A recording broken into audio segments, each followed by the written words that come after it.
You studied for 6 hours. You revised the chapter twice. You even highlighted the important parts. And now when you see the question in exam, your brain says, sorry, answer not found. Sounds familiar? Yes, but before you blame your memory, check 3 things. How you are studying, how you are treating your body, and whether you are giving your brain any recovery. Let me share an example of my student Anya. It was 1 a.m. Anya was still studying. 1 chapter finished, she opened another. 1 cup of coffee done, grabbed another. Her eyes were tired. But she thought, just 1 more chapter. The next morning, she took a mock test. When she saw a particular question, she exclaimed, I studied this last night. I remember the page. I remember highlighting the line. But why can't I remember the answer? Later that day, she asked me, Sir, is my memory weak? Why am I not able to recall answers even after reading multiple times? I said, let's find out. Before blaming memory, let's check your routine. I drew 3 circles: mind, body, soul. And we started with the mind. I asked Anya, after studying a topic, what do? I read it again. Then I revise it again. This is where many students get stuck. You read and reread something. It looks familiar, so you think, I know this. But familiarity is not recall. There is a recall gap. I told Anya, think of your brain as having an input door and an output door. And you have been using only one. She was putting information in, but the examination asks, can you bring it out? This is not just my coaching observation. In a classic experiment, psychologists Henry Roediger and Jeffrey Karpicki found that retrieving learned material from memory improved later retention compared with simply continuing to study it. I gave her a quick test. Look at this question. Read it for 5 seconds. Now look away. Can you explain the answer without seeing the page? That's recall, and that's what your exam needs. So instead of read, try learn to close, to retrieve, to check. Learn the topic, close the book, say or write what you remember, then check what you missed. Now let's check your health routine, Anya. What time did you sleep? 1:30. Wake up 6:30. Just 5 hours of sleep. Why? Sir, sleeping feels like wasting study time. Here's the problem.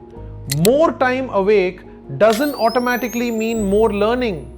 Sleep supports memory consolidation. Doctors recommend that teenagers get 8 to 10 hours of sleep every night, but many are sleeping far less than that, and nearly 1 in 4 also suffers from insomnia.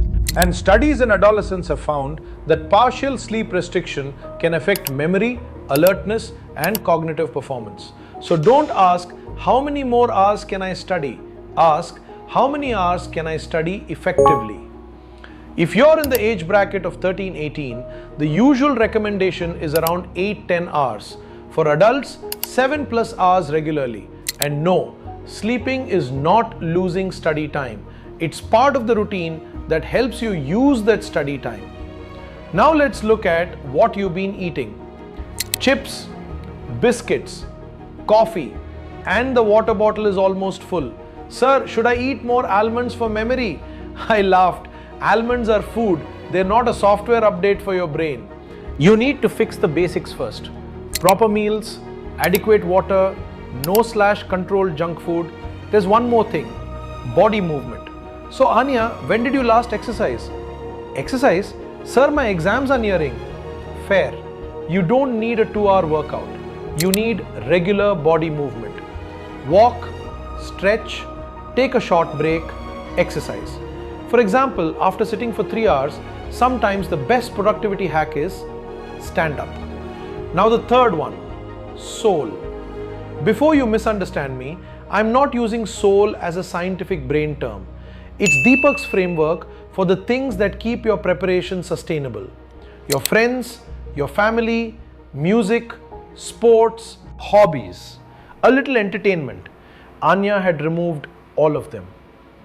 Why? Exam first. And that's where preparation can become unhealthy. You don't need 5 hours of entertainment, but that doesn't mean you make it zero. Try this instead. Study, recover, come back. Study a short walk. Study a song, a conversation. Study a game, then back to work. Recovery isn't a wasted time. The key is what happens after the break. Do you come back? Now forget Anya for a moment. Check yourself. At the end of your study day, ask 3 questions. 1. Mind. Instead of, did I study it? Ask, can I explain it without looking? Am I able to retrieve it? 2. Body. Did I sleep, eat, hydrate and move properly? 3. Soul. Did I take a proper break and come back? That's your daily check. Nothing complicated. You don't need another 15-point productivity system. Just these 3. Anya didn't instantly start studying 14 hours a day. She changed a few things.